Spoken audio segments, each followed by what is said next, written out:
Two new reports are explaining how millennials manage their money. And while there is some room for improvement, there are a few things that millennials seem to be doing right. Brittany Craig is live in the newsroom. Brittany, what do these reports say millennials need to do? Christy, the first report is from TD Bank, and it's the company's first Consumer Spending Index survey. It defines millennials as people born between the early 80s and 2000s, and we all know they've been scolded for being too sheltered as children, for growing up believing they're special, and for being irresponsible with their money.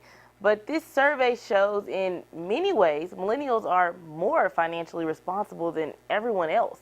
The survey shows millennials spend less than the average American consumer. It shows millennials are also better with cash flow.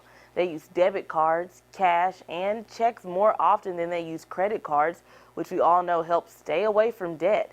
Now it's shown that baby boomers, they're actually the ones that struggle with debt management the most. Millennials are focused on being responsible with their money and spending within their means, which means not buying expensive material items and staying away from some of those larger purchases that they just can't afford. But all of this is because millennials are more focused on what they're spending right now.